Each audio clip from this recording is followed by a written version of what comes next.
आप सभी को नमस्कार। YouTube channel UP success point में आप सभी का स्वागत है। आज की अपडेट्स में हम आपको ये बताने और समझाने की कोशिश करेंगे कि एएनएम फाइनल रिजल्ट की प्रक्रिया कहां तक संपन्न हो चुकी है और कौन कौन से कमियों की वजह से कितनी मात्रा में अभ्यर्थी फाइनल चयन की प्रक्रिया से बाहर हो रहे हैं, यानी कि कितनी मात्रा में अब शेष बच रहे अभ्यर्थियों में से 9,212 लोगों का फाइनली सिलेक्शन होने वाला है।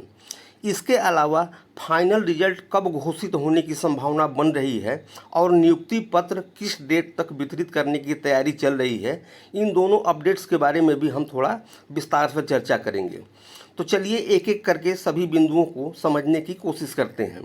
इससे पहले यदि आपने चैनल को लाइक और शेयर नहीं किया है तो सबसे पहले चैनल को लाइक कर दें, शेयर कर दें, ताकि ज़्यादा से ज़्यादा अभ्यर्थियों तक ये महत्वपूर्ण जानकारी पहुंच सके। और यदि चैनल पर पहली बार विजिट कर रहे हैं तो सब्सक्राइब जरूर कर दें, ताकि इस भर्ती से संबंधित सभी महत्वपूर्ण सूचनाएं या और भी अहम जानकारियां आप तक सबसे पहले पहुंच सकें।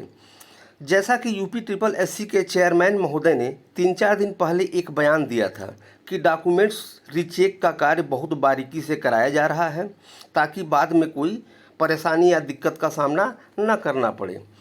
तो आपके डॉक्यूमेंट्स परीक्षण का कार्य बहुत तेज़ी से लगातार 15 दिनों तक चला और अब ये प्रक्रिया समाप्त हो चुकी है, जैसा कि कल सूत्रों से जानकारी मिली है।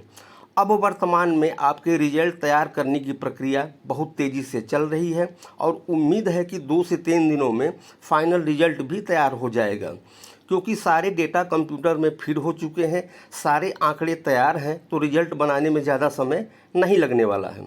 तो ऐसे में संभावना यही है कि 10 जुलाई के आसपास या 1-2 दिन आगे पीछे आपका फाइनल रिजल्ट घोषित किया जा सकता है। दूसरी बात की लगभग 5,500 से 6,000 की संख्या में ऐसे अभ्यर्थी हैं जो विभिन्न कारणों से या कमियों की वजह से फाइनल रिजल्ट की रेस से बाहर हो रहे हैं। कुछ तो डीबी के दौरान बाहर हो गए और कुछ ऑफलाइन वेरिफिकेशन में बाहर हो रहे हैं।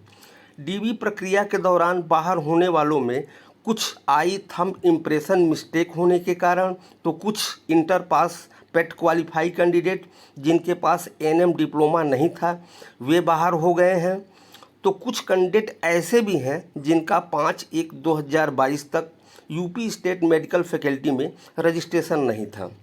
तो कुछ अदर स्टेट जैसे एमपी के, उत्तराखंड के, दिल्ली के, बिहार के, हरियाणा आदि के कैंडिडेट भी बाहर हुए हैं जिन्होंने यूपी स्टेट मेडिकल फैकल्टी में अपना रजिस्ट्रेशन नहीं कराया था।